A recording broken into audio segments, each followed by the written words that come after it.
మాటికి మేము ఉంటామని అంటే క్రైసిస్కి తెలీదు, ఏ శాఖ ఆ శాఖ సపరేట్గా ఉంటుంది, వాళ్ళు సపరేట్గా ఉండొచ్చు అనేది. వీళ్ళందరూ కలిస్తేనే క్రైసిస్ మేనేజ్మెంట్.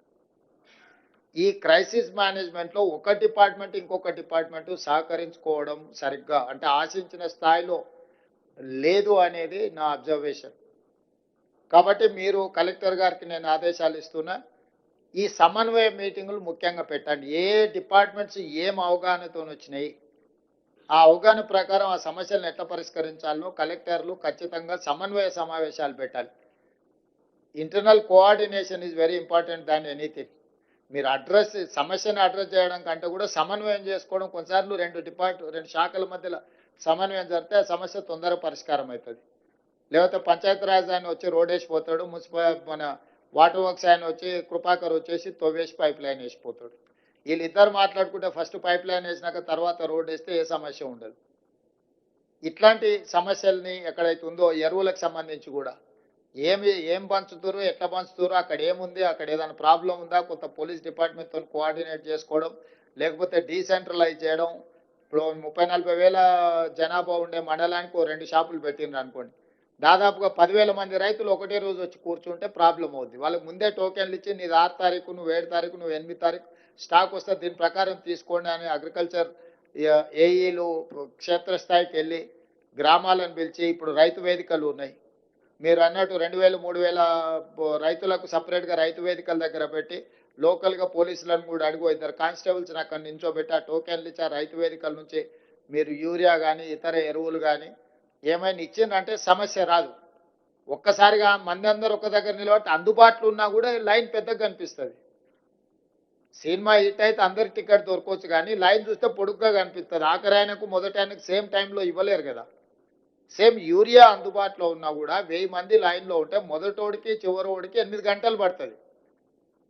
వీడు 8 గంటల లైన్లో నిలబడే వరకల్లా వీడు సహనం నశించేసి అసలు యూరియానే అందుబాటులో లేదని వాడు కూర్చోవడానికి రోడ్డు కట్టం కూర్చుంటాడు. కొన్నిసార్లు ఈడ కూర్చుంటుంది, ఆడ కూర్చుంటుంది అని ఎవడో ఒకటి తీసుకెళ్ళి అట్లా కూర్చోబెడతారు. అందుకోసమని మీరు టైమింగ్, ఒకప్పుడు తిరుపతిలో కూడా దర్శనాలకు రోజుల కొద్ది పట్టేది, ఇప్పుడు ఆన్లైన్ మీకు టైమింగ్ ఇస్తున్నారు, ఈ టైంకు నువ్వు వచ్చి దర్శనం చేసుకో అని. సేమ్ అట్లనే లోకల్గా ఈ యూరియాకి సంబంధించి కానీ ఇట్లాంటివి ఏమైనా ఇష్యూస్ వస్తే వాటిని కొంత మీరు సమన్వయం చేసుకోవాల్సిన అవసరం ఉన్నది. మొత్తం షాపులు చూస్తే 52 పిఎస్సిఎస్, ప్రైవేట్ 330, ఆర్ఎస్కేస్ 634. ఏ షాపులో ఎంత స్టాక్ ఉందో కూడా ఉంది. అగ్రికల్చర్ ఆఫీసర్స్ అందరిని యాక్టివేట్ చేశాం.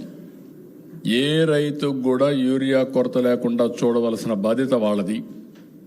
స్టాక్స్ ఉన్నాయి, ఒకవేళ ఈ షాపులో లేకపోతే అయిపోతే పక్క షాప్లో నుంచి డైవర్ట్ చేస్తాం, అందుబాటులో పెడతాం. అదే మరిగా అక్కడ ఆ షాపులు కూడా ఎట్లా అమ్మారు, ఎందుకంటే అన్ని ఏరియాల్లో ఎంత యూరియా వచ్చింది, ఇంతవరకు ఎంత కొన్నారు, ఎంత ఈ క్రాప్ ఉంది, ఎంత అవసరం, ఎక్సెస్గా వాడితే ఎందుకు వాడుతున్నారు, ఈ డేటా కూడా అనలైజ్ చేసుకుంటున్నాం.